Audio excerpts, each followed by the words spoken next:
It's the Underdogs back with you for a special football Christmas episode of the show. I'm Jordan Brenner, joined as always by my co-host, Peter Keating.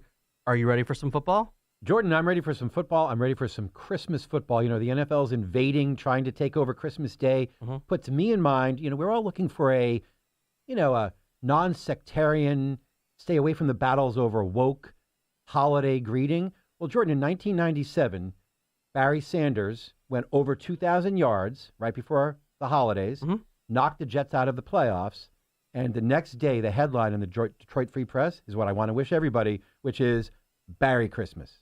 Do you know how many times he has said that in a text or something else over the past week? Barry Christmas, everybody. Barry Christmas. It's just getting insufferable. Now, we will be doing a special NBA Christmas show as well.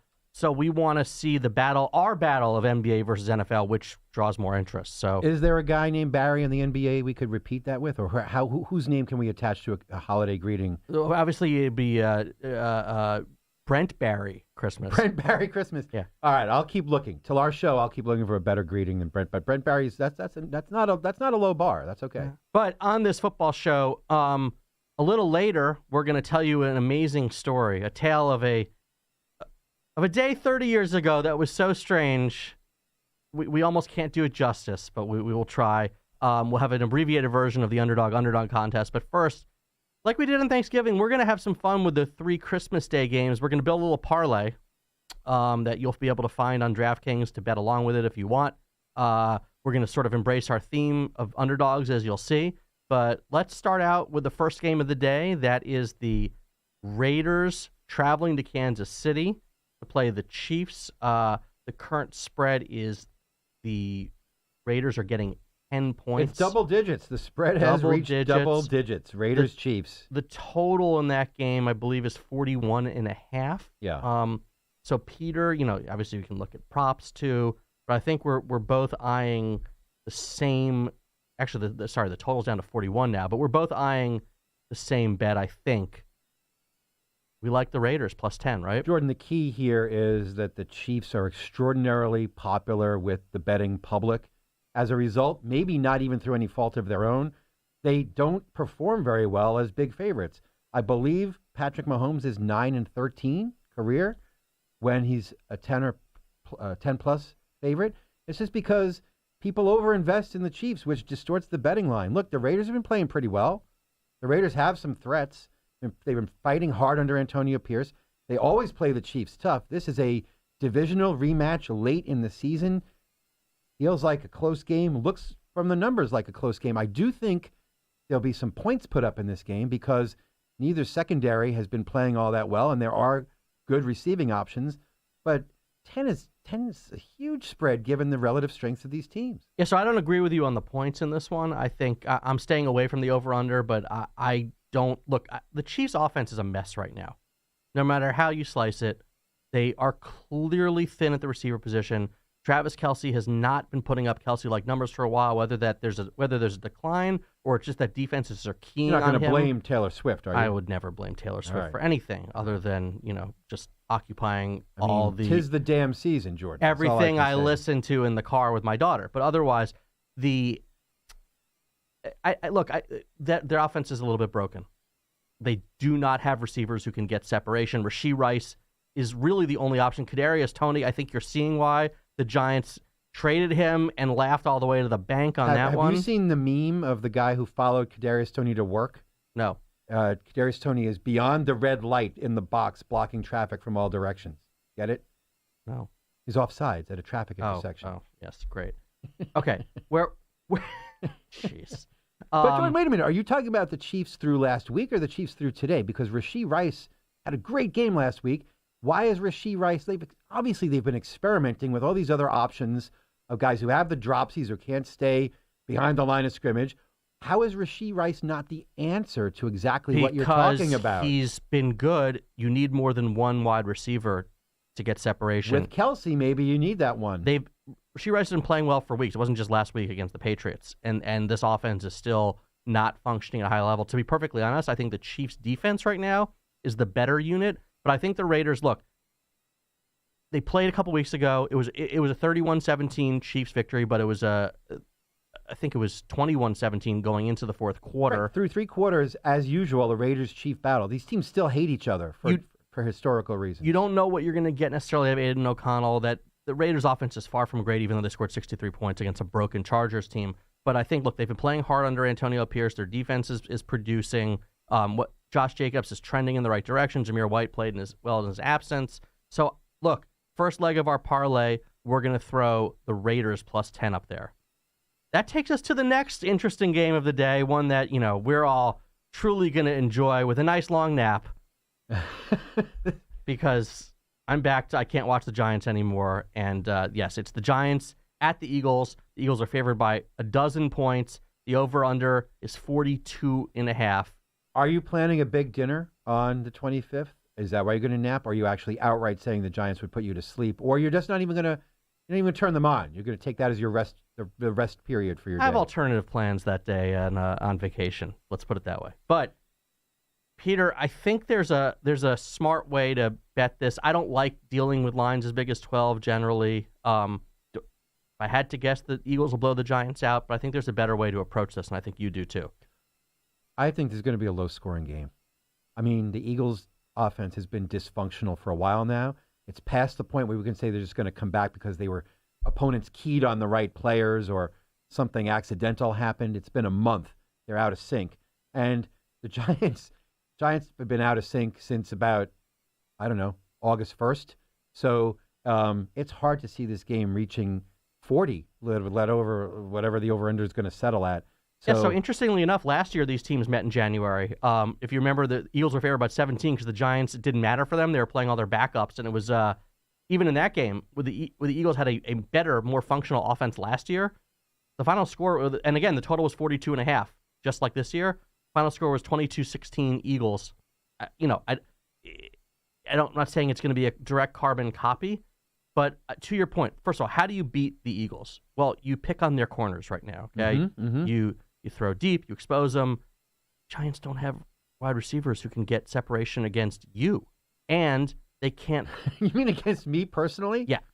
Let alone James Bradbury. That is a woeful tale. So, and their line doesn't protect well enough to take the time to beat those corners. So even though the Eagles defense is not playing at a Super Bowl level right now, the Giants offense is not the type of unit that can exploit what the Eagles do poorly. And then flip it.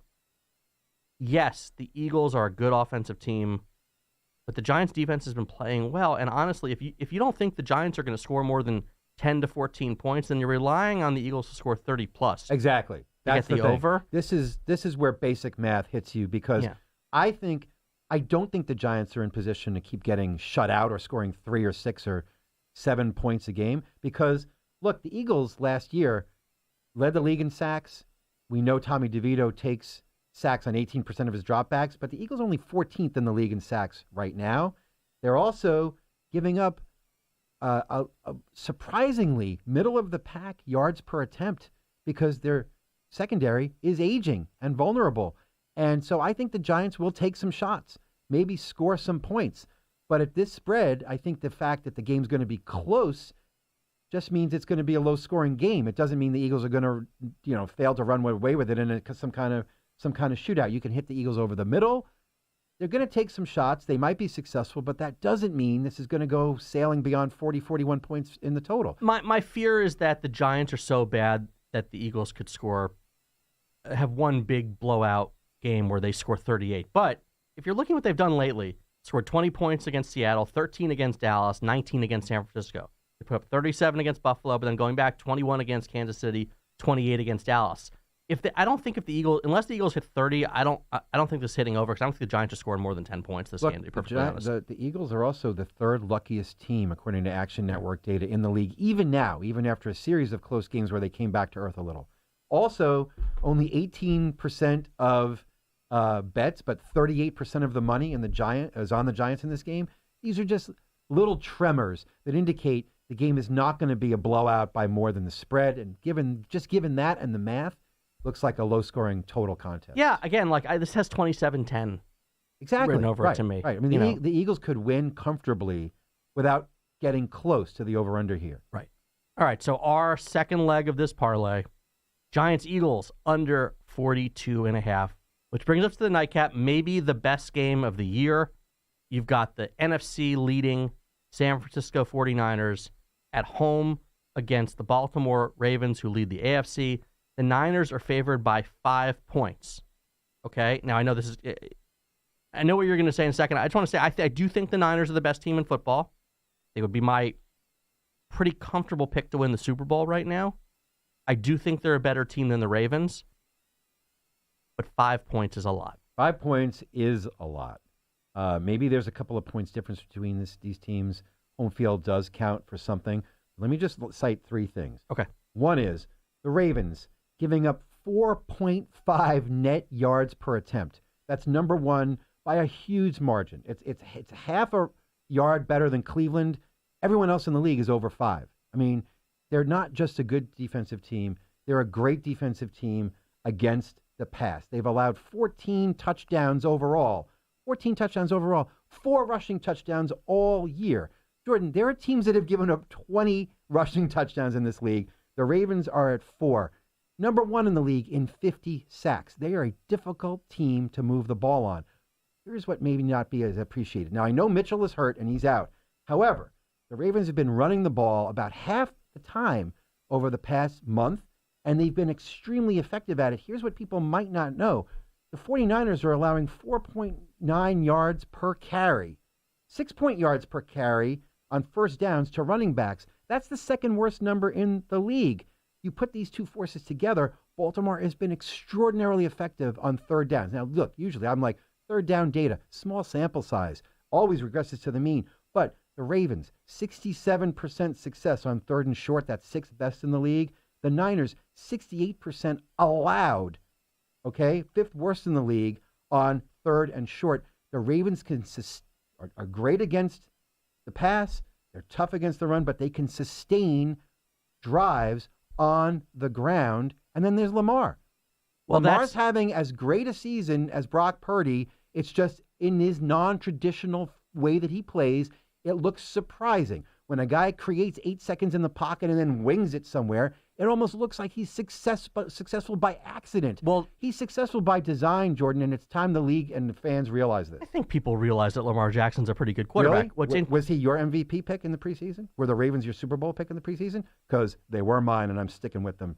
Please. I mean, you can have a cookie to celebrate that. But look, what you didn't even mention was a Barry Christmas cookie. What you didn't even mention was that, and probably heard the stat by now, Lamar Jackson against the spread, he's 11-1 as an underdog. Oh, that's in his right. career. Look, usually when people say we're disrespected, I'm like, yeah, whatever. Just go play. Everybody who's an underdog is disrespected, except they are disrespected. So Lamar, 11-1 as an underdog. Mahomes is Lamar. 11-1 as an underdog. In those 12 games, they've won 8 of them outright. They've only been an underdog once this year. They won outright at Cincinnati. They sure did. And it's not like you're only getting a field goal here. That's the thing. I hear some of what you're saying.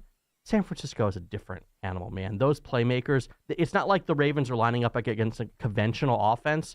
They can just get the ball to guys like Deebo Samuel and Christian McCaffrey in space, and it is different defending the pass against the Niners than any other offense. They're that good.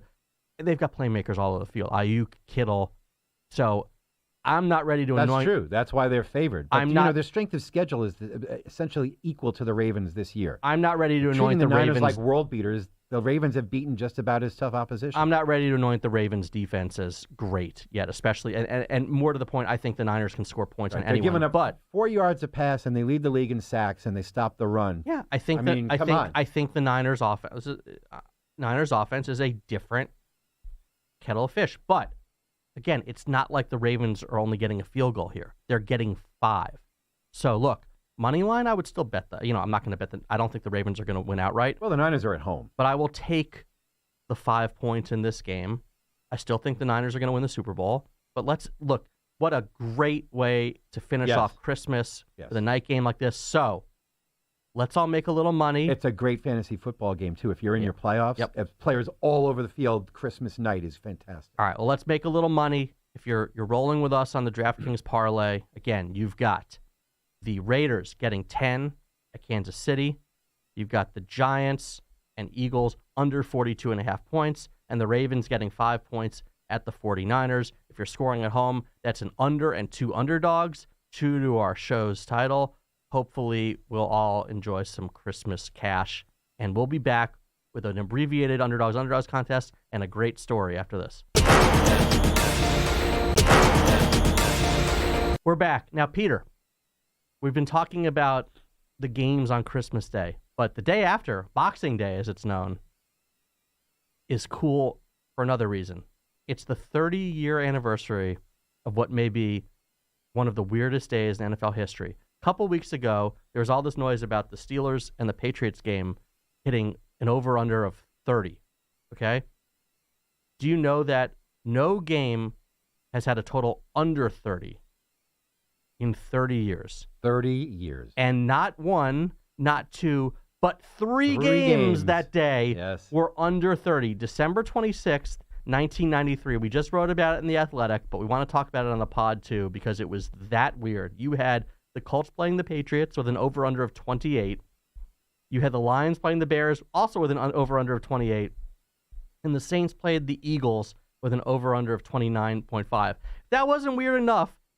All sorts of crazy stuff happened that day, including the birth of the Lambeau Leap on a Leroy Butler. Leroy Butler jumped touchdown. Into the stands. Yep. So, you know, it was really cool to go down memory lane for this piece. But what a strange turn of events that in 30 years, there's never been a total this low, and there were three on the same day. So you start out with those low expectations because it's the end of the year. It was a strange year in that there were 2 buys that year. Yep. So we're talking about week 17, but the penultimate week of the season. Right. Put that together with injuries, cold weather matchups between desperate teams. So expectations were actually low for scoring. But what's interesting is the teams blew through those over-unders. And at least, was it in all 3 cases? All 3 cases. In all 3 cases. Right? Won by a massive. So the first one was this Patriots-Colts debacle. 2 awful teams coming into the game. It was the Patriots. It was their first year under Bill Parcells. Right. So you could see the beginnings of Parcells bringing in his guys. Right. Drew Bledsoe was a rookie. Well, the Patriots won 38-0, which led Tedmar Shabrota, the Colts coach, after the game to say, quote, "I've never been associated with a club that played as bad as we played today," end quote. They said, "We can't bring anything positive out of this one at all. It was just a total breakdown all the way through." So that's how the game started before less than 27,000 fans at Foxborough. Then we had Lions-Bears, which... Lions-Bears, where it gets worse, right? It's at Soldier Field. It's freezing. Wind chill, -8. Lions starting their 3rd quarterback after 3 quarterback controversies of the year. That would be Eric Kramer after Rodney Peete. And maybe the most forgotten Heisman winner of all time, Andre Ware, was in there for a couple of games. They're down to their 3rd-string running back, a guy named Eric Lynch, who was subbing for the guy who was subbing for Barry Sanders, who was out. That's right. The Lions are in the middle of their Wayne Fontes era, where they played barely 500, couldn't buy a win in the playoffs, even though Sanders was rushing for like 1,500 yards every season. He was out that game, but Eric Lynch had a good game, and the Bears could not move the ball. The Bears, led by quarterback Jim Harbaugh, who had a really rough season. One of the things about 1993 was it was the very beginnings of free agency, and the Bears fans treated Jim Harbaugh so horribly that year, he took the first freaking train out as a free agent to go to Indianapolis. Bears won 2014 in those frigid, brutal conditions. And then last up, from the vet, you had the Saints at the Eagles. The over-under was 29.5 that game. They blew past it. Eagles 37, Saints 26. They scored 63 points. What the hell happened? Okay, so we got some flack for mentioning the Philly fans throwing batteries or whatever they did to Santa Claus back in the 60s.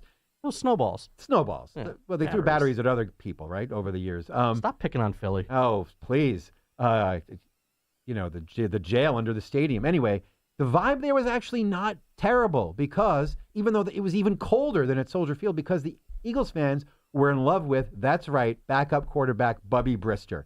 He allegedly was bringing a spark to the team. And the Saints were playing a backup too, Mike Buck making his first, I think his only NFL start out of the University of Maine, out of Sayville High School, where I may have graduated from. A horrendous performance by the Saints. What happened was that yes, the conditions were brutal. Players couldn't hang on to the ball. They couldn't hang on to each other. They couldn't make tackles. They were missed extra points. But in this case, that led to defensive and special team scores.